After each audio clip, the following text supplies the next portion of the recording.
texto bíblico da mensagem de hoje é o mesmo de domingo passado, porque será a continuação da mensagem que começamos a pregar no domingo passado. 2 Reis, capítulo 6, versículo 1 ao 7, os irmãos podem abrir suas Bíblias, ou o seu tablet, ou o seu telemóvel. E diz assim a palavra de Deus: disseram os discípulos dos profetas a Eliseu: este lugar em que habitamos contigo é estreito demais para nós. Vamos, pois, até o Jordão, tomemos de lá, cada um de nós, uma viga, e construamos um lugar em que habitemos. Respondeu ele: ide.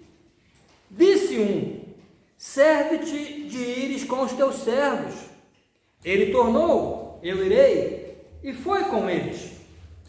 Chegados ao Jordão, cortaram madeira. Sucedeu que, enquanto um deles derribava um tronco, o machado caiu na água.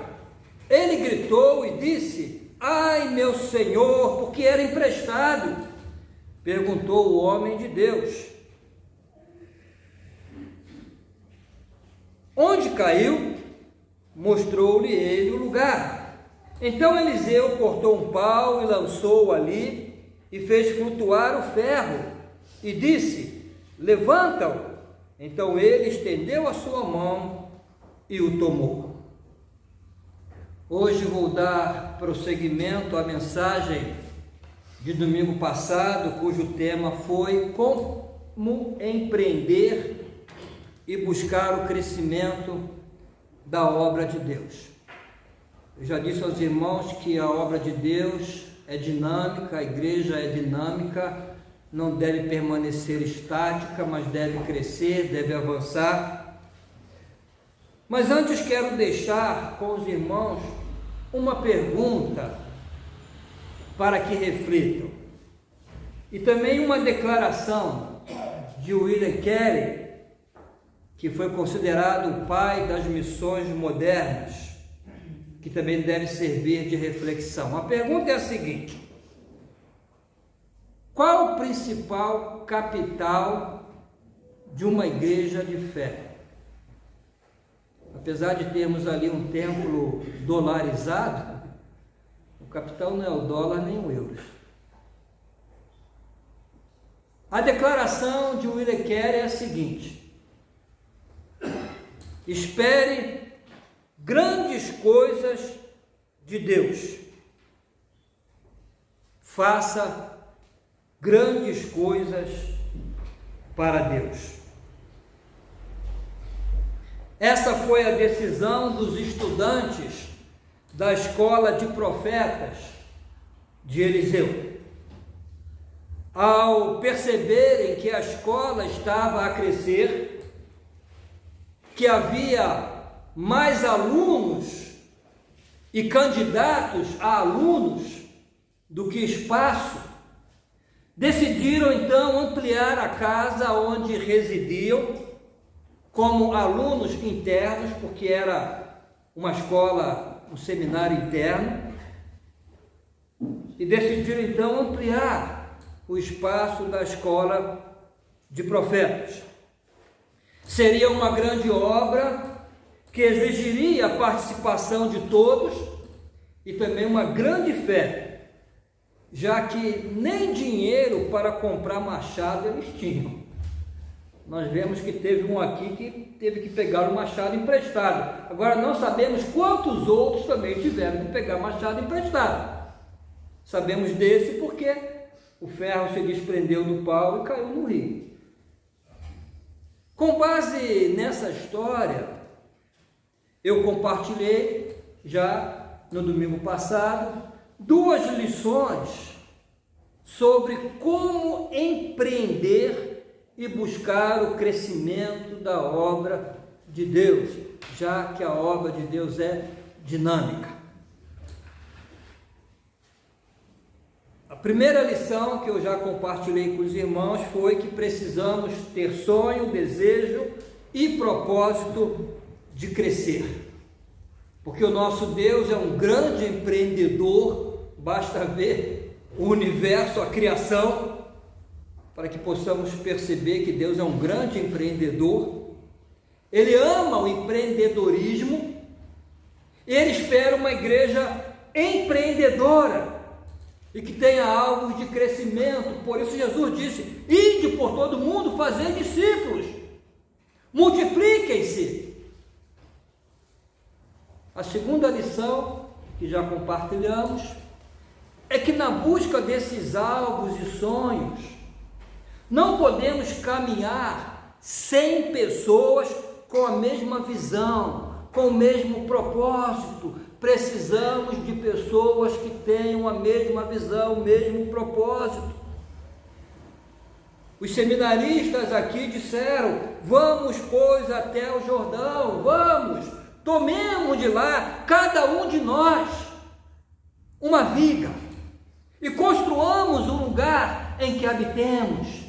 Vamos, cada um de nós, todos unidos no mesmo propósito, na mesma obra. Agora, se numa obra um puxa de um lado, outro puxa de outro, um para frente, outro para trás, a obra não avança. Precisamos caminhar juntos na obra de Deus, na mesma direção. A terceira lição que eu vou compartilhar hoje é a seguinte: andar com Deus não significa não enfrentar dificuldades. Não vamos esperar que não haja dificuldades. E as dificuldades não significam que não é obra de Deus. Aqueles homens estavam a fazer a obra de Deus. Tiveram uma visão espiritual de crescimento, perceberam a necessidade de ampliar a casa para que pudessem ter condições de crescer ainda mais.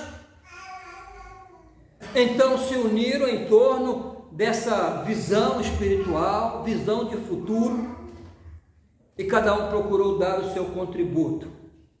Até aquele que não tinha muitos recursos tomou um machado emprestado. Eu não quero ficar de fora dessa obra, eu vou emprestar um machado.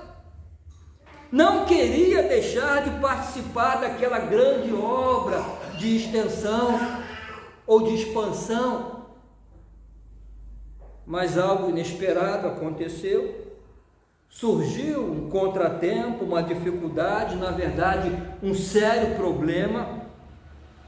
Diz o texto que justamente aquele que havia tomado um machado emprestado, enquanto estava ali a trabalhar, enquanto derrubava um tronco, o machado caiu na água e ele gritou: ai meu Senhor, porque era emprestado. Era um problema gravíssimo. Primeiro, porque era emprestado, não era dele. Segundo, irmãos, porque o machado naquela época era uma ferramenta caríssima. Trabalhar o ferro naquela época não era fácil. Não era fácil. Por isso, o desespero daquele homem e o grito de socorro ao profeta Eliseu: ai meu Senhor! Sim, nos momentos de dificuldade podemos gritar: ai meu Senhor! Porque a presença de Eliseu ali representava a presença de Deus. Eliseu era o homem de Deus. Irmãos, há momentos em que passamos por dificuldades, sofremos decepções na obra de Deus. Fazer a obra de Deus nem sempre é fácil. Na maioria das vezes, inclusive, a obra de Deus não se faz sem luta, sem dor, sem lágrimas, sem sacrifício. Por isso, quem não está disposto a lutar e a sacrificar-se pela obra de Deus, fará muito pouco, ou até nada, na obra de Deus. Não terá relevância. Aqueles homens não tinham muitos recursos, eram estudantes de uma escola de profeta, eram os seminaristas de hoje. Eu nunca vi um seminarista com dinheiro. Eu fui seminarista e não tinha dinheiro. Até hoje não tenho, né? Inclusive teve esse que precisou pedir um machado emprestado. E não sabemos quantos outros também tiveram que pedir machado emprestado. O que sabemos é que eram homens de poucos recursos econômicos, assim como o próprio profeta Eliseu. Aliás, os demais profetas, Elias, os irmãos lembram de Elias? Teve que ser alimentado por corvos. E depois Deus mandou uma viúva pobre, a viúva de Sarepta, alimentar o profeta. Não tinham recursos. O que tenho observado, irmãos, na minha experiência cristã, de já mais de 50 anos, que eu nasci na igreja, como vários irmãos aqui, e na minha experiência ministerial de 35 anos, sendo 15 num campo missionário, o que tenho observado é que são poucas as igrejas que fazem a obra de Deus com sobra de recursos. São poucas. No bairro que eu morei, lá no Rio de Janeiro, Recreio dos Bandeirantes, havia uma grande igreja lá, essa sim, é uma igreja rica, é um bairro de classe média. Ela, num culto de domingo lá de oferta, levantava 100 mil euros. A igreja comprava ali terrenos ali para fazer obra, assim. Mas isso é raro, isso é raro. A igreja não é banco de investimento. No início eu perguntei aos irmãos, né, qual é o capital da igreja de fé? É a fé. O capital da igreja é a fé. E ter fé significa ser ousado, corajoso, arrojado. Então alguém dirá, pastor, mas também temos que ser prudentes. Sim, eu sou prudente. Mas a minha prudência não anula a minha fé. Precisamos ter cuidado para que um excesso de prudência não anule a nossa fé e não tire os nossos olhos de Deus, de quem dependemos e de quem devemos depender, dele e somente dele.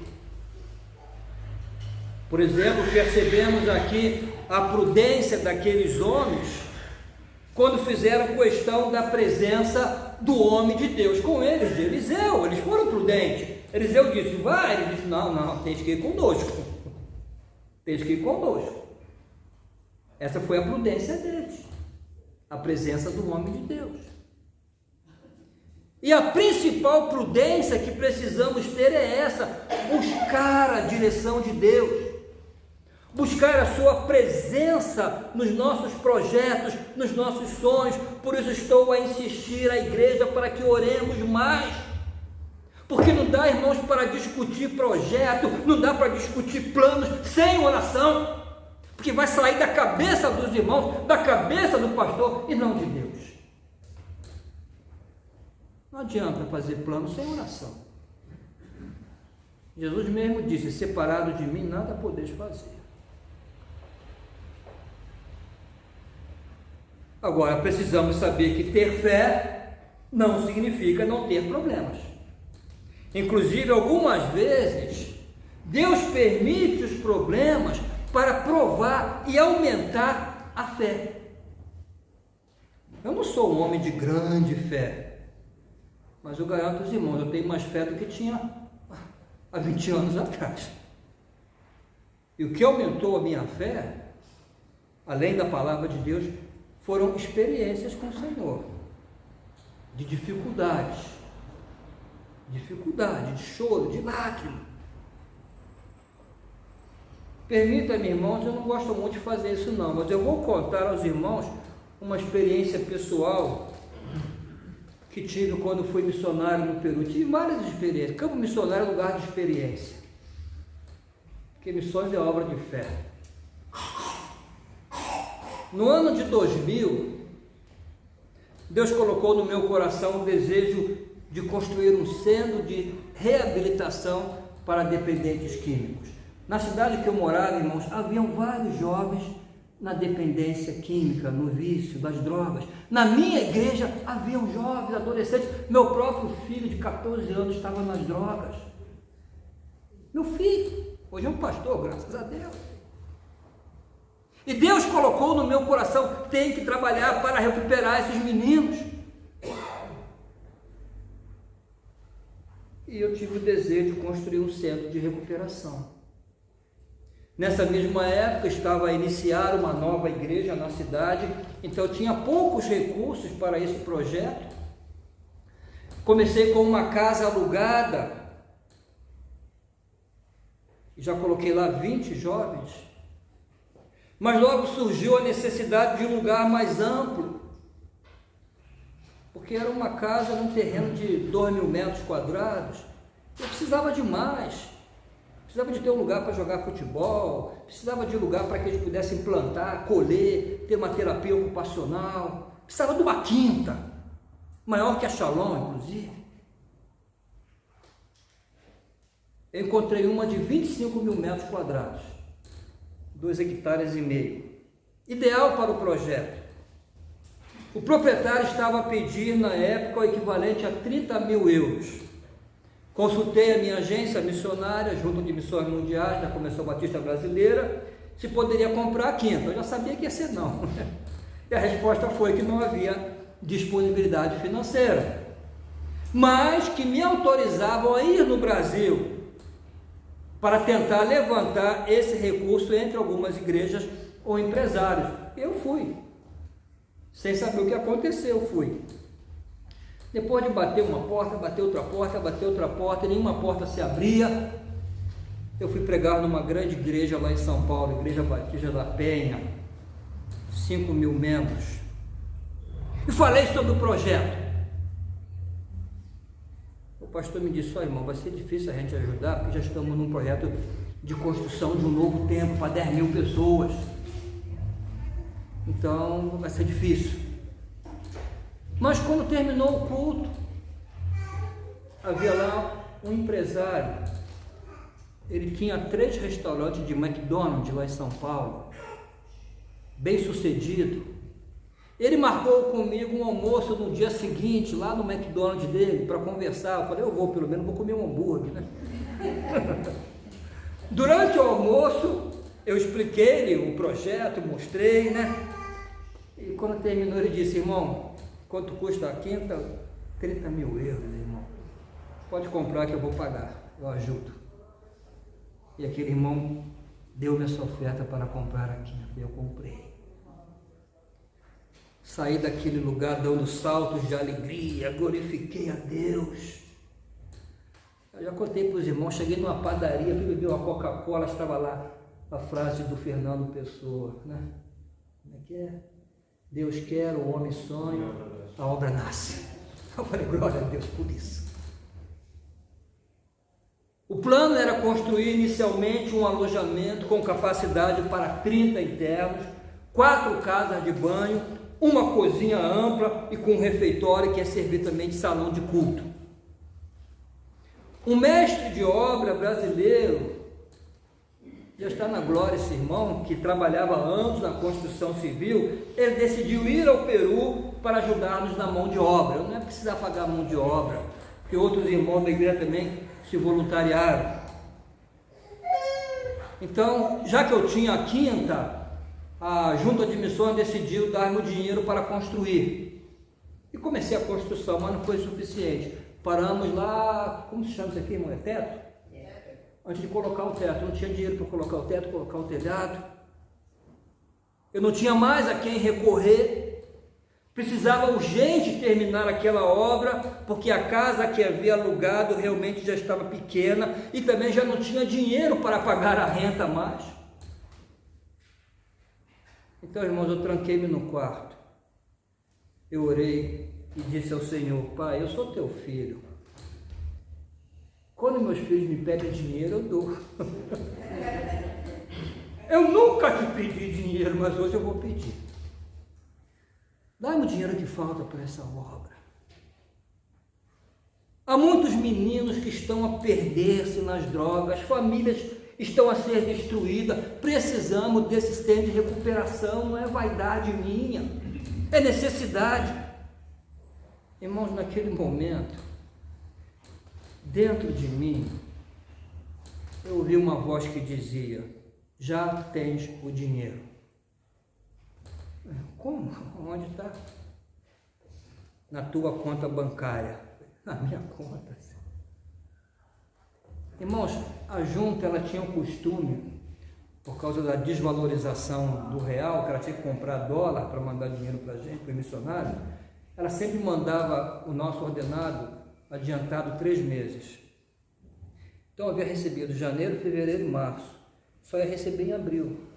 Eu tinha que administrar bem aqueles 3 meses de ordenado, mais a renda da casa, a escola das crianças. Eu tinha que administrar bem, porque depois eu não ia receber mais nada, até abril. Eu falei: senhor, o que eu tenho lá é meu ordenado, é para as minhas despesas, vai, usa.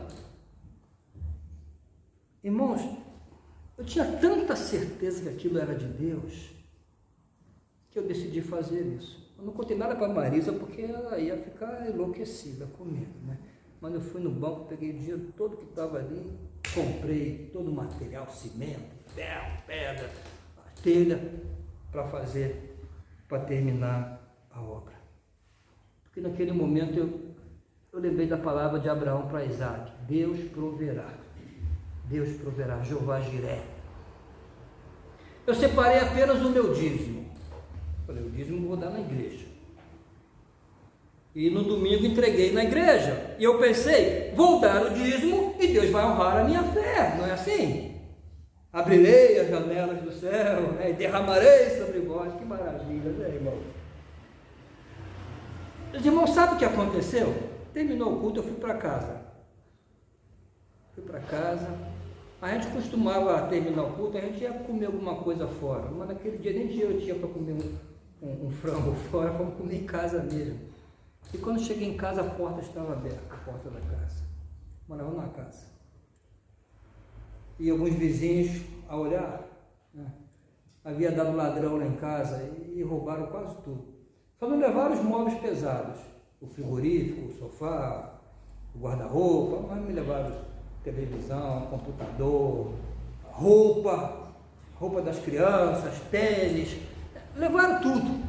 Eu fiquei sem entender, eu falei: meu Deus, eu fiz essa prova de fé, eu fui fiel no meu dízimo, por que aconteceu isso? Eu falei: não, eu continuo a confiar no Senhor, Deus proverá. No dia seguinte, sabe o que aconteceu, irmãos? Eu recebi um telefonema de uma pessoa que cuida da igreja, um senhor, era o Zé Luiz de lá. Falou: pastor, a igreja foi roubada nessa noite. Roubaram a bateria da igreja, roubaram equipamento de som, roubaram a televisão que tinha lá. Eu falei: meu Deus do céu. Mas eu continuei a dizer: vou confiar. 3 dias depois, eu estou a esperar que a janela do céu se abrisse para que Deus derramasse a bênção, né? Eu fui cedo lá no projeto onde estava a construção, e quando cheguei lá eu vi que tinha carro de polícia lá, estava uma confusão. Eu falei: o que aconteceu? Pastor, deu ladrão aqui nessa noite, roubou todas as telhas que o pastor havia comprado para cumprir o projeto. Todas as telhas. Irmãos, aí eu confesso, eu desabei. Tinha uma pedra ali, eu sentei na pedra, eu comecei a chorar. E disse: Deus, eu não sou Jó. Faz isso comigo não, que eu não sou Jó. Irmãos, fé e dedicação à obra de Deus não é garantia de que não haverá dificuldades. Mas porque Deus permite. Ele permite porque depois que tudo é superado, quando a gente olha para trás, nós saímos mais fortalecidos, mais confiantes. Isso me leva à 4ª lição. Devemos crer no Deus das ações inexplicáveis. Olha a experiência lá de Eliseu. Sucedeu que enquanto um deles derribava um tronco, o machado caiu na água, ele gritou e disse: ai, meu senhor, porque era emprestado. Perguntou o homem de Deus: onde caiu? Mostrou-lhe ele o lugar. Então Eliseu cortou um pau, lançou-o ali e fez flutuar e disse: levanta-o. Então ele estendeu a sua mão e o tomou. Irmãos, um ferro de um machado flutuar é algo inexplicável. É algo inexplicável. Mas aconteceu. Aconteceu porque Deus estava ali presente. E quando Deus está presente e a obra realmente é de Deus, não é dos homens, podemos confiar que dará uma solução, ainda que precisemos de um milagre. E foi exatamente o que aconteceu lá. Através do profeta Eliseu, Deus fez um milagre, o ferro flutuou. E foi isso, irmãos, que eu experimentei no processo de construção do projeto que se chama, está lá até hoje, um projeto maravilhoso, Quero Viver. Já recuperou muitas vidas. Hoje há pastores que passaram por lá, missionários que passaram por lá.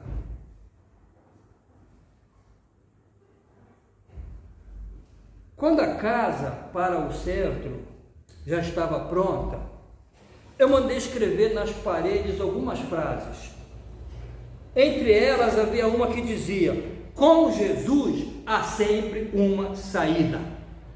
Então eu quero voltar à experiência que tive no Peru para contar o que Deus fez. Depois de todas essas perdas que havia sofrido, com roubo na casa, roubo na igreja, roubo no projeto, eu voltei para casa bastante desolado. Senhor, eu não sou Jó, mas logo eu disse: também não sou a mulher de Jó. Não vou blasfemar. Vou esperar no Senhor. 2 dias depois, irmãos, eu estava perdido, não sabia o que fazer, mas eu perguntava: Ricardo, o ordenado não chegou não? Eu dizia: acho que atrasou. A gente tinha que pagar a escola das crianças, tinha que pagar a renda, tinha que ir no mercado fazer compra. Mas eu recebi o telefonema do gerente de missões, um português maravilhoso. Todos os portugueses são maravilhosos, né? Mas esse é meu amigo de coração, pastor Antônio Galvão. Mora no Brasil já há uns 50 anos. Ele ligou para mim e disse: Ricardo, eu acordei hoje preocupado contigo. Estás com algum problema? Eu disse: não. A igreja foi roubada, a minha casa foi roubada, o projeto foi roubado, mas está tudo bem. Como é que está tudo bem, rapaz? Como é que você não diz para a gente? Eu falei: não, porque esse é um problema meu com Deus. Eu falei para Deus que eu não ia contar para ninguém. Ele disse: não, nós temos que orar, nós vamos orar. Vamos colocar no site da igreja um pedido, da junta, um pedido de oração. Eu pensei comigo: pô, só oração? Nem direito. Mas ele falou: vamos orar. Colocaram no site da igreja, da junta. Isso, irmão, chegou a várias igrejas. Só para encurtar a conversa. De várias igrejas, eu recebi dinheiro suficiente para comprar tudo da minha casa que haviam roubado, para comprar tudo da igreja que haviam roubado, para comprar todo o material para terminar o projeto. Mas ainda havia uma questão: os meus 3 meses de salário. Falei: Deus, resolveste todos os problemas menos o meu. Eu recebi telefonema de um médico peruano que morava nos Estados Unidos, Dr. Humberto. Ele disse para mim: meu irmão, eu senti vontade de dar uma oferta para a sua família, para o irmão. Eu fiz um depósito na sua conta. Eu falei: obrigado. Eu pensei que eram uns $100, $200. Irmãos, quando eu fui lá ver, eram 3 meses do meu salário. Os 3 meses que eu havia entregado para fazer a obra. É difícil de acreditar, é inexplicável. Mas esse é o nosso Deus. É o Deus de Elias, é o Deus de Eliseu, é o meu Deus, é o teu Deus, é o Deus da nossa igreja. As dificuldades não são o fim da história, mas é o início de uma nova experiência com Deus que servirá para fortalecer a nossa fé. Por isso que eu digo aos irmãos, hoje eu tenho muito mais fé do que tinha antes de passar por essa experiência. Quando chegamos ao limite, O poder de Deus está à nossa disposição. Quando o mundo diz acabou, não tem mais jeito, podemos contar com a intervenção poderosa e graciosa do nosso Deus. O ferro flutuou. Deus fez o inexplicável. No Peru vi Deus fazer coisas inexplicáveis e continuo a crer nesse Deus ainda hoje. Suas promessas não envelhecem, o seu amor é eterno. O Deus de Eliseu é o nosso Deus. O Deus que nos permite sonhar, que nos põe para frente, para avançarmos, para conquistarmos terrenos mais abrangentes. Que Deus abra a nossa visão e nos dê espírito de empreendimento para fazermos grandes coisas para o Senhor. E também uma fé robusta, a fim de esperarmos grandes coisas do Senhor. Clama a mim e responder-te-ei, e anunciar-te-ei coisas grandes e ocultas que não sabes. E que essa fé robusta seja o grande e principal capital da nossa igreja. Amém?